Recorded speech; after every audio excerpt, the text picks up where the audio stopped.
Hi, my name is Michael Eggebrecht, and this is Craft Baking Edge.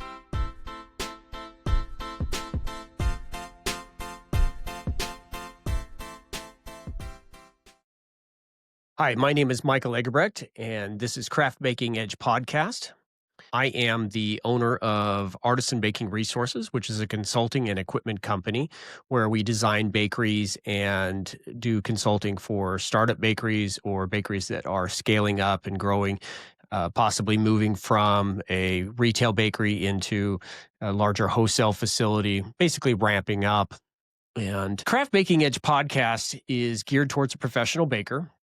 And don't worry, we're not trying to totally leave out the home bakers. We would love to have the home baker join us and ask questions to get to know our community, especially if you are a home baker that is dabbling with your product line and possibly wanting to open a bakery someday. This would be a great place to start, is watch these podcasts and follow along, ask questions in the comment section, and just learn from the professionals that will be hopefully joining us, and certainly the professional bakers that will be guests on our podcast. I'll tell you a little bit about the podcast in general. This has been a long time coming, that I have wanted to take all of my years of experience and present them in a package for others to learn from. Who am I as Michael Eggebrecht? I mentioned that I do own Artisan Baking Resources, but in general, my history goes back to when I was just a young boy at 11 years old, starting work at my father's bakery. I guess I could be classified as a ninth generation baker. Can assure you that I'm the ninth baker in the United States. And it was basically just a cake and pastry bakery, a little bit of bread. It wasn't primarily bread or anything. But that did set me on my career path going forward. I started my first bakery with my partner, Todd Andrews, up in Washington State in the Columbia Gorge area when I was 22 years old, and then proceeded after that to move around the country, kind of chasing production management jobs in well-known artisan bakeries. That brought me back to the Pacific Northwest, where I was plant manager for a very well-known bakery in the Portland area. And that would have been in the 2000 to 2003 time period. All along the way, learning from great bakers as I traveled across the country with my family in tow most of the time through the late 90s. And come 2003, I found myself in a position to be looking for another job and deciding whether or not I was going to move again for another plant management job or start consulting. And so I started my company, Artisan Baking Resources, in 2004. In the beginning, it was primarily consulting and helping bakeries with product development and doing some basic bakery design and layout and things like that. But it ended up kind of steering me into automation, and that's kind of how maybe many of you know me, is I've taught classes for the Bread Bakers Guild on automation and things of that nature. But ultimately, it took me into the equipment industry, and I really became fascinated with that because it's just kind of the nature of how things have gone with artisan baking. It's 30 years ago, lots of things were just done by hand, and machines, even baguette molders, were sometimes even frowned upon. But as time has progressed with the equipment manufacturers, they've gotten better. They've listened to us, especially over the last 20 or 30 years, saying, hey, we are running bread with higher hydrations, and we need more dough-friendly options than we had, let's say in the 80s or 90s. And so now they've responded over the last few decades, and now it kind of comes down to the baker. Can the baker actually make the changes or adapt to using equipment? And that's kind of where I found a sweet spot in my career, is helping bakeries understand how to do that. How do you take something that you've been baking or producing by hand for many years and scale it to where it does work on automation, whether it's bread dividers, molders, and things of that nature? And how can you work with it? And there's some tricks. And really, a lot of this podcast is going to be talking about those types of things. So In addition to automation on this podcast, we're going to be diving into all kinds of things. I want to have guests on who are bakery owners and successful bakery owners at that, people who've been in the business for, 10 or 20 years. I have already several lined up who will be joining us, and will be able to bring what they've learned and their experiences in their market, whether it's in the Bay Area or Washington, D.C., or whatever. And we even actually have some European guests lined up as well. So we're going to have real bakers come on and talk about the challenges that they have faced and how they overcome that. And I hope to ask good, intelligent questions and bring you just really good, useful information. Gone are the days where we wait on a newsletter or an interview. I want to bring that type of information to you every single week. Then we're going to have guests on from the flour segment or ingredient segment. We'll be talking with some flour experts that can explain to us how we use their information that they produce, such as a farina graph or alveol graph, and how we can read those and apply that. We're going to talk about ancient grains and the local grain movement. We'll certainly be having guests on to talk about that and the challenges that they face. They're trying to scale their businesses up too, and at the same time they run into pricing structures because they can't produce and mill millions of pounds of flour every year. And so they have their challenges, and how we might be able to work together with them, because ultimately that's going to be very interesting for us going forward, into the 21st century as we continue on in this profession, is to make sure that we have good, healthy wheat and other grains available to us that aren't affected by GMOs and that type of thing. We're going to be turning to other consultants, my friend Jesse Dotson, who will be available on a regular basis. We're going to have discussions about fermentation times and mixing techniques, what is involves in all the different mixing techniques that are available to us, whether it's an improved mix, how long would we mix compared to how long do we want to ferment, right? So there's a correlation there. So we're going to have deep dives into technical baking as well.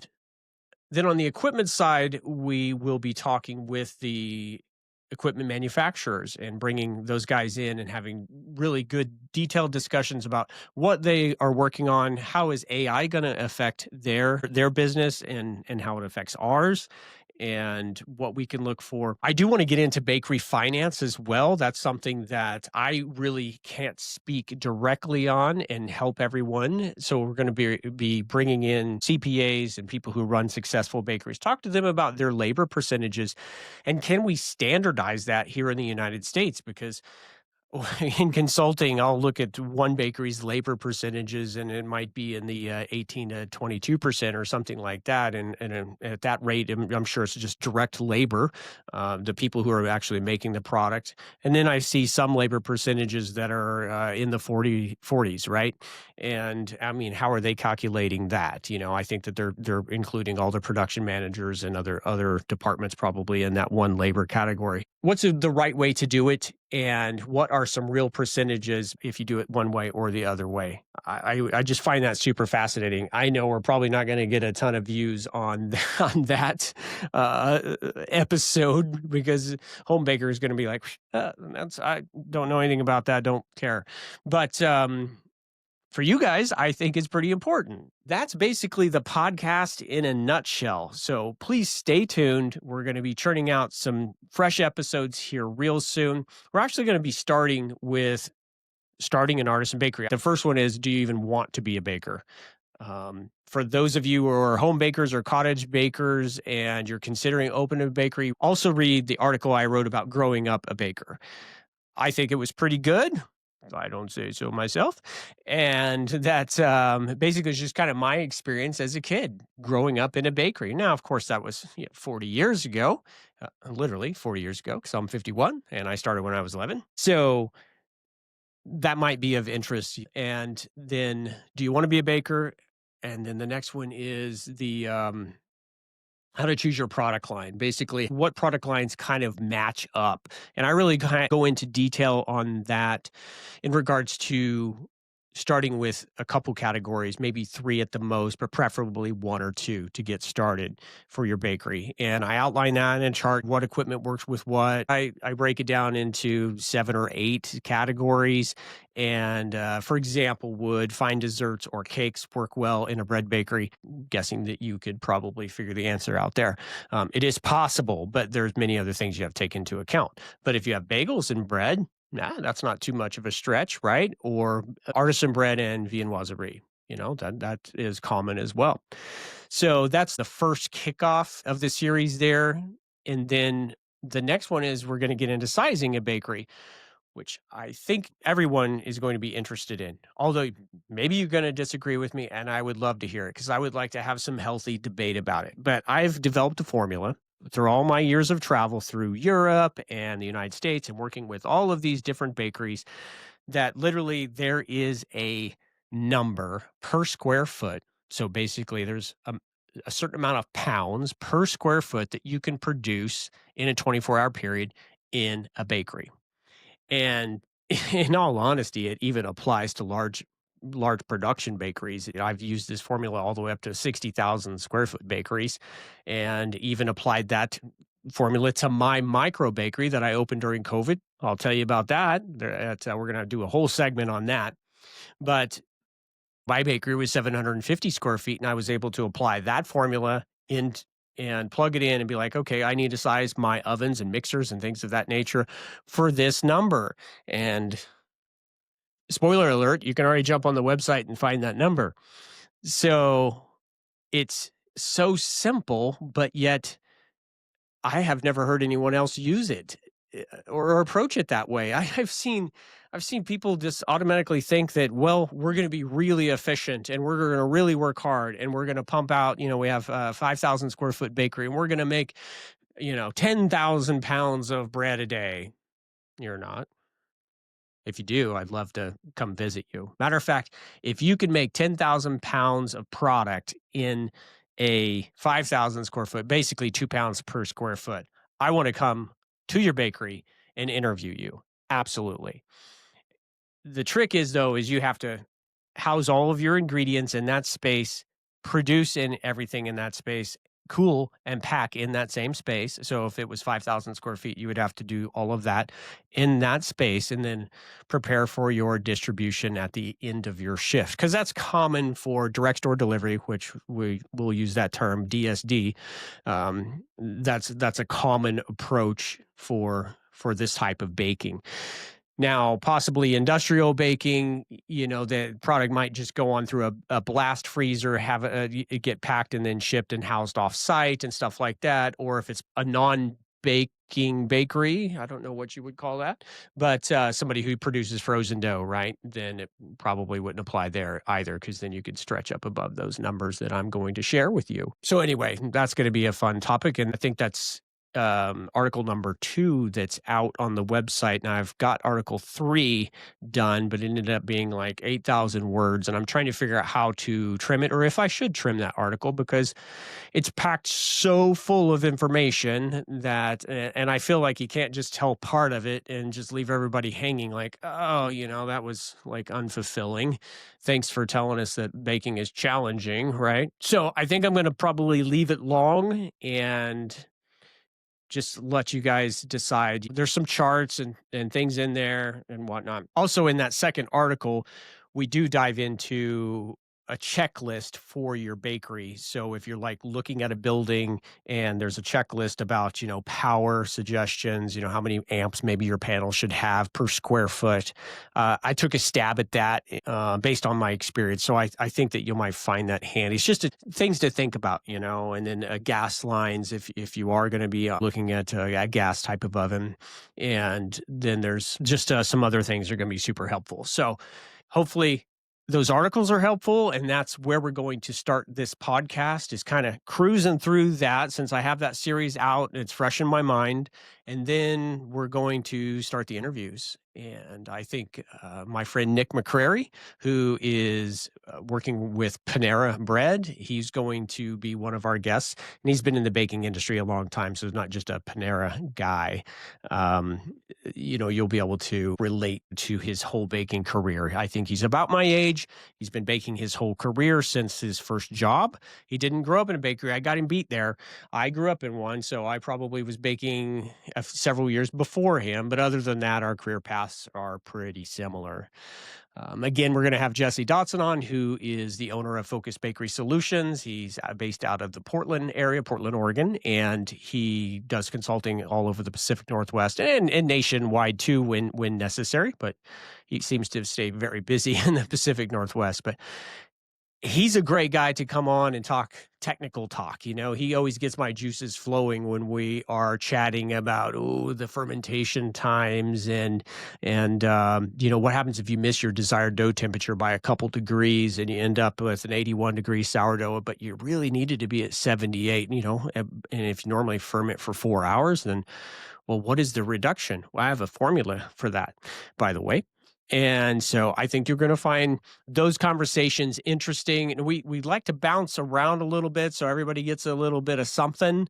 I'm going to do my best as the host of the podcast and also an experienced baker to bring you relevant information that you can apply to your business, whether you're a small bakery all the way up to large industrial baking. A lot of things are similar if you're baking a small amount of bread or a large amount of bread. I learned this doing automation, trying to run thousands of pounds of product through a machine. And you really just go back to the basics. Am I making good dough? So when we talk, you're going to be able to apply that at a small scale up to a larger scale. Now, of course, when we get into machines and automation specific things, then maybe it won't apply to some of the smaller operations. But just in general, what I find interesting is that a small bakery can still learn, even when we're talking about these large industrial bakeries and automation for those large industrial bakeries, because what you're going to learn is you're going to figure out what your competition is capable of. Do you know the limitations of some of these larger bread lines, right? And what can you do to differentiate yourself? And I can tell you up front that being flexible and being able to make a wider product line is not something that these larger guys are really great at. And when they do, that's the chink in their armor, actually. The more products they make at scale, the harder it is for them to keep that quality and consistency up. Now, we're going to be giving advice to everybody throughout the podcast and trying to help everyone. But in general, there's just inherently some challenges. If you're small, it's cost. And if you're big, then it's quality and consistency, because your sales are probably covering your costs quite easily. But just to maintain quality and consistency becomes the challenge.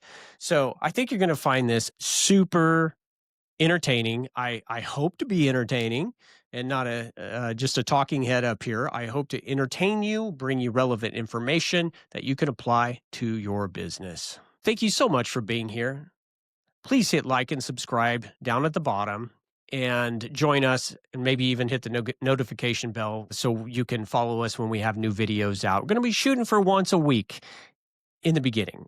If we can maintain that schedule, then possibly we'll move to a second video per week. But my goal would be just to have one video that would be technical for everyone, discussing just sourdough fermentations and mixing and baking techniques, but then ultimately also dive into those equipment videos and interviews with other people, because there's a lot to cover there. And with labor at an all-time high, you guys all feel it, right? I mean, it's just, where do you get this help and skilled labor and all of that? So, I mean, automation is going to be a key component of this podcast. So anyway, please like and subscribe, hit the notification bell, and join us each week on Craft Baking Edge.